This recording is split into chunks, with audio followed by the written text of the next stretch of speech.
உதயநிதி அவர்கள் எடப்பாடி சார் அவர்களை வந்து மரியாதை குறைவா ஒரு விமர்சனம் பண்ணியிருந்தாங்க. டிஎம்கேல இருக்கவங்க எல்லாமே வந்து இப்படி தான் பேசுவாங்க. பொன்முடி வந்து பேசியிருக்காருல்ல, என்னன்னு பேசுறேன், ஓசி பஸ் அந்த பட்டம் ராமைக்கு ஒரு விளக்கம் கொடுத்தார்ல, அது துரைமுருகன் பேசுவார்ல, உனக்கு 1000 ரூபா உங்க அம்மாவுக்கு 1000 ரூபா அப்படின்னு சொல்லிட்டு வேலூர் நடந்த ஒரு கூட்டத்தில் பேசுறேன். ஸோ அது வந்து திமுகவில் இருக்கிற டிஎன் உதயநிதியை பற்றி வந்து பால்டாயில் அப்படின்னு சொல்லிட்டு போகிற போக்கில் சொல்லிட்டு போயிட்டார். அந்த கூட்டத்தில் இருக்கவங்க எல்லாமே வந்து சிரிச்சுட்டாங்க. இது தேவையா உதயநிதி?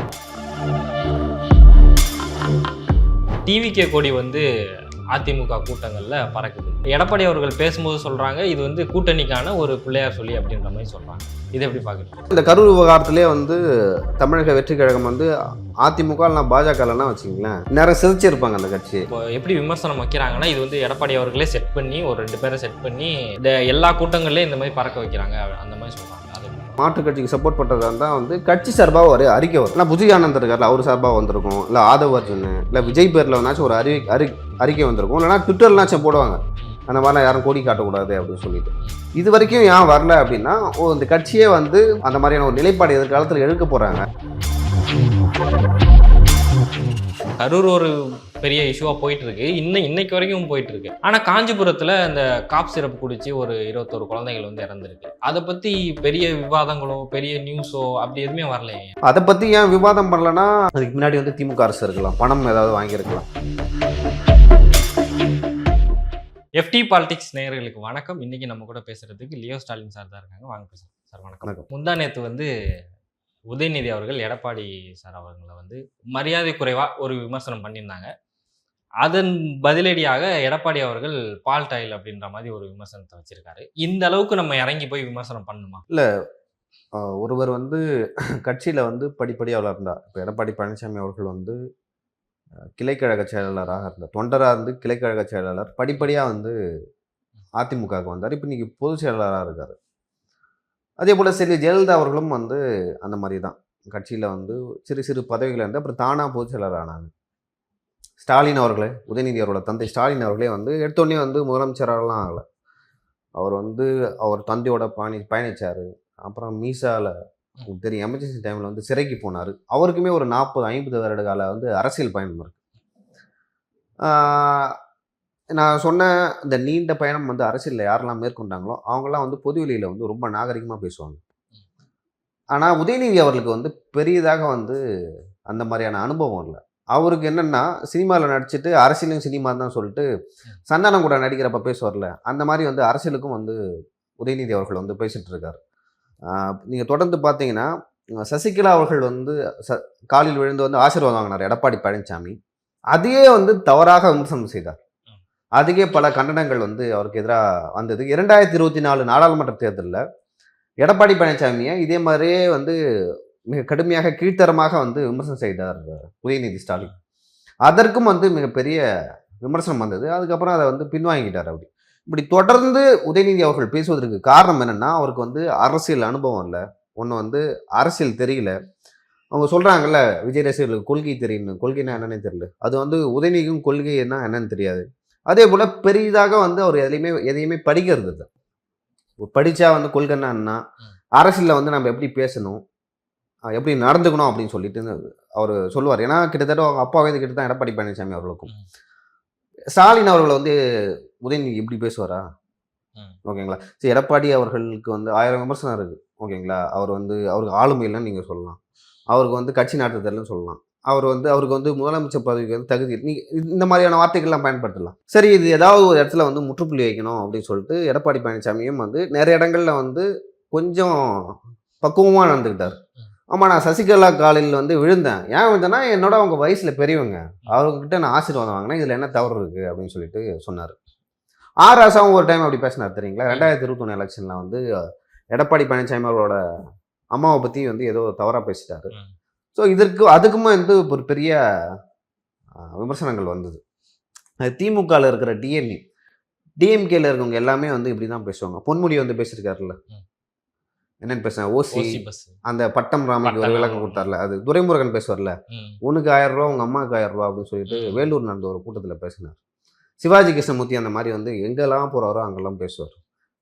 அப்புறம் சைதை ஜாகிரா ஏதோ ஒருத்தர் இருக்கார்ல, ஒரு பேச்சாளர் ஒருத்தர் இருக்கார், அவரும் அந்த மாதிரி தான் பேசுவார். ஸோ அது வந்து திமுகவோட டிஎம்கேல இருக்கவங்க எல்லாமே இப்படி தான் பேசுவாங்க. அது என்னன்னா, அவங்க வந்து நகைச்சுவாக பேசுகிறேன் அப்படின்னு சொல்லிட்டு அவங்க என்ன பேசுனே தெரியாமல் பேசிட்டு இருக்காங்க. அதெல்லாம் வந்து அரசியலில் வந்து பேசக்கூடாத வார்த்தைகள். அடுத்தது வந்து எடப்பாடி பழனிசாமி அவர்கள்கிட்ட வரும். எடப்பாடி பழனிசாமி வந்து முடிஞ்ச அளவுக்கு வந்து இதை எப்படி அவாய்ட் பண்ணலாம். ஏன்னா இப்போ ஸ்டாலின் அவர்கள் விமர்சனம் பண்ணால் எடப்பாடி பழனிசாமி வந்து நேராக விமர்சனம் பண்ணுவார். ஓகேவா, 2 பேருக்கும் வந்து ஒரே மாதிரியான ஒரு அனுபவம் இருக்குது. அதை தாண்டி ஒரு நீண்ட காலமாக 2 பேருமே வந்து அரசியலில் பயணிச்சிருக்காங்க. 2 பேருமே வந்து சிஎம்மா இப்போ இருக்கிற ஸ்டாலின் அவர்கள், எடப்பாடி பழனிசாமி அவர்கள் வந்து எக்ஸ் சிஎம்னு வச்சுக்கோங்களேன். இப்போ ஸ்டாலின் அவர்கள் வந்து அரசியல் ரீதியாக ஏதாவது விமர்சிக்கிறாருன்னா எடப்பாடி பழனிசாமியும் வந்து விமர்சிப்பார். ஆனால் வந்து இப்போ ரீசெண்டாக வந்து எடப்பாடி பழனிசாமிக்கு தெரியாத காட்களே இல்லை, அதே போல் ஒரு சுயமரியாதையே இல்லை. சரி, காலில் விடக்கூடாது அப்படின்னு சொல்லிட்டு திராவிட மாடலில் நீங்கள் சொல்கிறீங்க, உங்கள் கொள்கையாக அதை பின்பற்றுறீங்க. ஒவ்வொருத்துக்குமே வந்து ஒரு ஐடியாலஜி இருக்கும், ஒவ்வொரு நம்பிக்கை இருக்கும். இப்போ நான்லாம் வந்து பெரியவங்கள்ட்ட வந்து ஆசீர்வாதம் காலில் வந்து ஆசீர்வாதம் வாங்குவோம். ஓகேங்களா, சில பேர் வந்து அதை ஃபாலோ பண்ண மாட்டாங்க. நம்ம 2 பேரும் மனுஷன் தான், நான் எதுக்கு உங்ககிட்ட வந்து ஆசீர்வாதம் வாங்கணும் அப்படின்னு சொல்லிட்டு அப்படி யோசிப்பாங்க. எடப்பாடி பழனிசாமிக்கு வந்து அந்த மாதிரியான ஒரு விஷயம் இருக்குன்னு சொல்ல வைங்களேன். அவங்க சசிகலாவோட காலில் விழுந்தாங்க. அதன் பிறகு வந்து யார் காலில் வந்திருக்காரு எடப்பாடி பழனிசாமி? யார் காலையும் விழல. ஆனால் அதை மிகைப்படுத்தி உதயநிதி அவர்கள் பேசுனதை வந்து ரொம்ப எப்படி சொல்கிறது, அவருக்கும் ஒரு ஒரு பொறுமை இருக்குல்ல. அதோட ஒரு சின்ன பையன், அரசியல் அனுபவம் இல்லை. அதை தான் வந்து எடப்பாடி பழனிசாமி சொல்கிறாரு. அவங்க தாத்தா கருணாநிதி இருந்தார். கருணாநிதிக்கு அப்புறம் வந்து ஸ்டாலின் இருந்தார். ஸ்டாலினோட மகன் என்பதால் தான் வந்து உதயநிதியே வந்து துணை முதல்வர் பதவி, அமைச்சர் பதவி வந்து கொடுத்துருக்கீங்க நீங்கள். அவங்களோட மகனாலாம் வந்து யாரோ ஒரு இளைஞர், அவ்வளோதான். ஒரு 40 வயசில் இருக்கிற ஒரு 47 வயசில் இருக்கிற ஒரு இளைஞர், அவ்வளோதான் அப்படின்னு சொல்லிட்டு எடப்பாடி பழனிசாமி சொல்லியிருக்காரு. அதன் பிறகு வந்து யாருமே எதிர்பார்க்கல எடப்பாடி பழனிசாமி இப்படி பேசுவார்னு சொல்லிட்டு. ஸோ உதயநிதியை பற்றி வந்து பால்டாயில் அப்படின்னு சொல்லிட்டு போகிற போக்கில் சொல்லிட்டு போயிட்டார். அந்த கூட்டத்தில் இருக்கவங்க எல்லாமே வந்து சிரிச்சிட்டாங்க. இது தேவையா உதயநிதிக்கு? இது வரைக்கும் வந்து பர்சனலாக அதிமுகவில் யாருமே வந்து மற்றவங்களை வந்து விமர்சனம் செய்ய மாட்டாங்க. எந்த ஒரு முன்னாள் அமைச்சராக இருக்கட்டும், எடப்பாடி பழனிசாமி ஆகட்டும், செல்வி ஜெயலலிதா அவர்களாகட்டும், எம்ஜிஆர் ஆகட்டும், யாருமே பஸ்லாம் விமர்சனமே பண்ண மாட்டாங்க.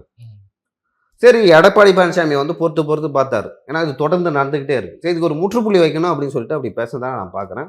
பட் அவர் வந்து எதையும் விவரித்து பேசலை. இப்போ நானும் வந்து எதையும் விவரித்து பேச போகிறதில்ல. இதோட வந்து முடிச்சிக்கலாம் அப்படின்னு நினைக்கிறேன். இப்போது டிவிகே கொடி வந்து அதிமுக கூட்டங்களில் பறக்குது. இது ஒரு சர்ச்சையாக இப்போ மாற்றிட்டு இருக்காங்க.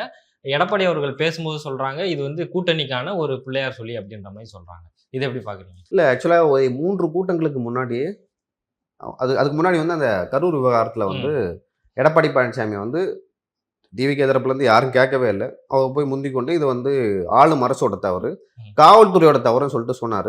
அதன் பிறகு வந்து தமிழக வெற்றி கழகத்தோட தொண்டர்களோட ஒரு அனுதாபம் வந்து எடப்பாடி பழனிசாமி அவர்கள் மீது ஏற்பட்டது. அதுக்கப்புறம் வந்து எடப்பாடி பழனிசாமி இப்படி சொல்லிட்டாருன்னு சொல்லிட்டு தமிழக வெற்றி கழகத்தின் தொண்டர்களே வந்து தொடர்ந்து பேசினாங்க. நீங்கள் பார்த்துருக்கலாம்.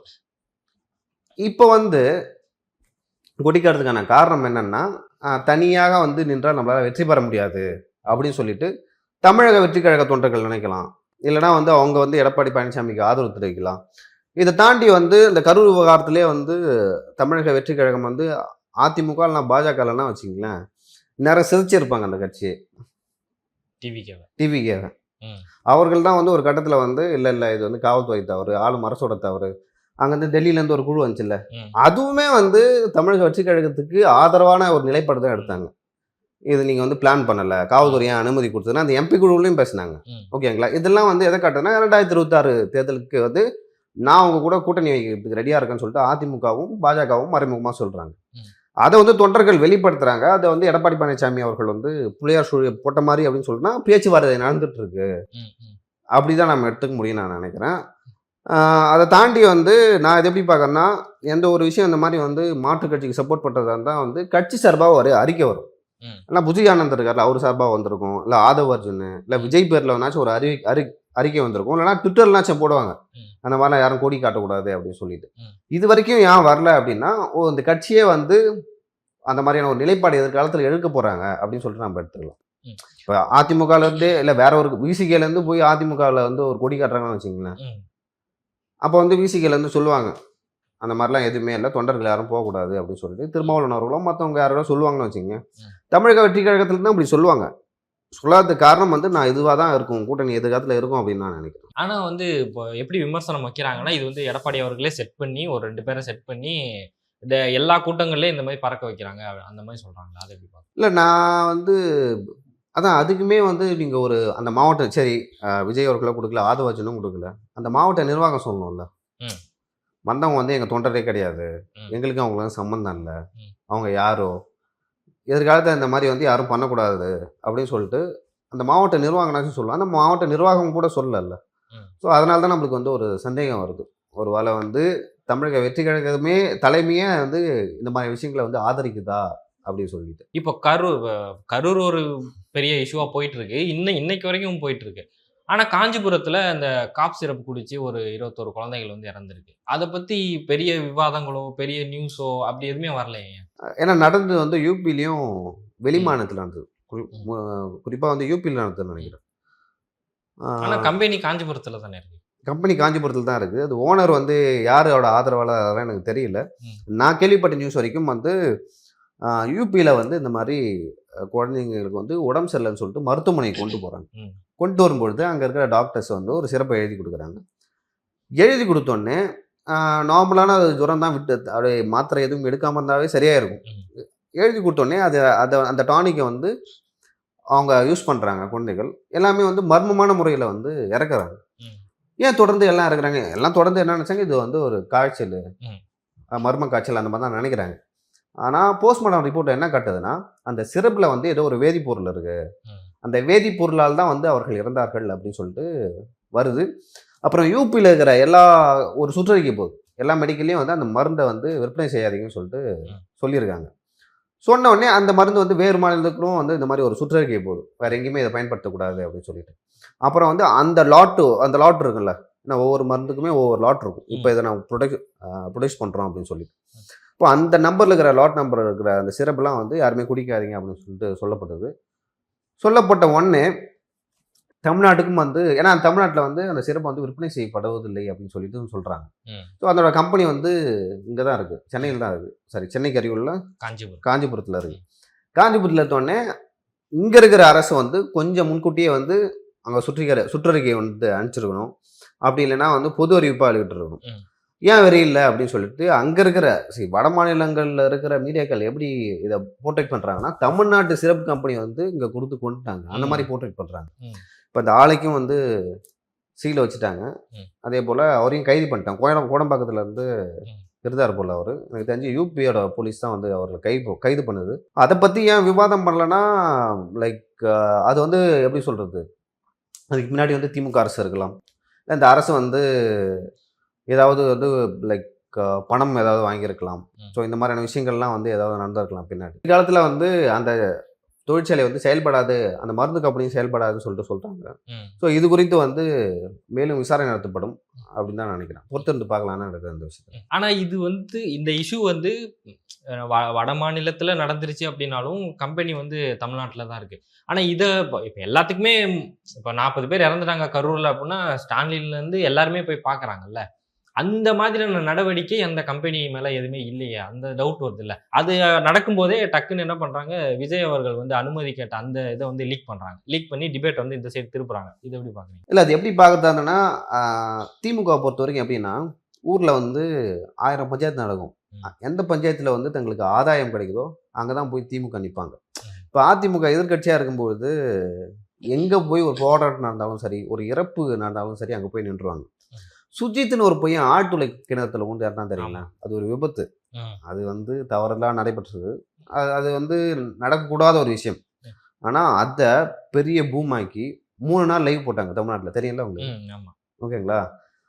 அது ஏன் அந்த மாதிரி போர்ட்ரேட் பண்ணுறாங்கன்னா, இந்த ஆட்சி சரியில்லை, ஸோ அதனால தான் இறப்பு அங்கே நடந்தது, சுஜித் வந்தது காரணமே இந்த ஆட்சி, அந்த மாதிரி போர்ட்ரேட் பண்ணாங்க. அனிதாவோட தற்கொலையை வந்து எப்படி பண்ணாங்க, ஸ்டெர்லைட்லாம் ஓகே, ஓரளவு வந்து கண்டிக்கக்கூடியது. ஏன்னா அரசு வந்து அந்த காவல்துறைக்கு வந்து எடப்பாடி பழனிசாமி தான் பொறுப்பு. ஸோ அதனால் கண்டிக்கக்கூடாது. சாத்தான் குழு அதெல்லாம் கண்டிக்கக்கூடியதுன்னு வச்சுங்க. மற்ற ஏதாவது ஒரு கொலை இல்லை வந்து ஏதாவது தற்கொலை அந்த மாதிரி நடந்துச்சுன்னா வச்சுங்க, திமுக அங்கே போய் முன்னாடி நிற்கும். இப்போ அப்படியே திமுக ஆட்சிக்கு வாங்க, அஜித் படுகொலை, கவின் வெட்டி கொலை செய்யப்பட்டான், அதுக்கு போல, அதுக்கப்புறம் வேங்கவேலுக்கு போல, கள்ளக்குறிச்சிக்கு போல கள்ளச்சாராயத்தில் 2 மரணம் நடந்தது. ஒன்று செங்கல்பட்டு மரக்காணத்தில் ஒன்று நடந்தது. ஆமா ஆமா அதன் பிறகு தான் வந்து கள்ளக்குறிச்சி கள்ளக்குறிச்சி நடந்தது. ஆமா ஓகேங்களா, அங்கெல்லாம் போல. ம் ஓகேங்களா, இந்த மாதிரி வந்து நிறைய கொலைகள் வந்து தமிழ்நாட்டில் நடந்தது, எதுக்குமே போல. ம் அப்போ விகடனில் கூட ரீசெண்டாக வந்து ஒரு கார்டன் வெளியிட்டாங்க பார்த்தீங்களா, ம் டார்ச் எடுத்துகிட்டு போகிற மாதிரி ம் சுற்றி 1000% நடக்கும். இவர் வந்து எங்கே போய் டார்ச் அடிப்பார்னா கரூரில் தான் டார்ச் அடிப்பார். ஆமா ஸோ அங்கே தான் அவருக்கு ஆதாயம் கிடைக்குது. அதனால அதிமுக தரப்பில் வந்து திமுகவை என்ன விமர்சனம் செய்வாங்கன்னா, பிணந்தின்னி அரசியல் பண்ணுறீங்க.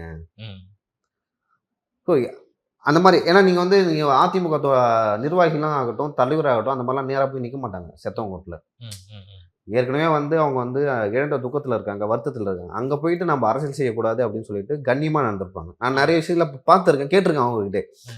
அவங்க டிஎம்கே எங்கே சாவனா இருந்தாலும் போய் நிற்கிறீங்க, ம் நிற்கிறாங்க, நீங்கள் ஏன் போக மாட்டீங்க? அப்போதாங்க மக்கள் மனசில் வந்து ஒரு அனுதாபம் கிடைக்கும், ம் அப்போ தான் உங்களுக்கு ஓட்டு போடுவாங்கன்னு கேட்டதுக்கு அவங்க என்ன சொன்னாங்கன்னா, இல்லை இல்லையோ அது ரொம்ப தப்பு.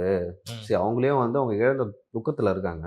அப்படி இருக்கும்போது நம்ம நிவாரணம் கொடுக்கலாம் லோக்கல் லீடர்ஸை வச்சு. ம் அதே போல் நம்மளுக்கு வந்து அவங்களுக்கு ஆறுதலாக இருக்கும். ஆனால் நேராக போகக்கூடாது, அப்படி அது தவறு அப்படின்னு சொல்லிட்டு சொன்னாங்க. ஆனால் திமுக வந்து அதுக்கு எதிராக நிற்கும்.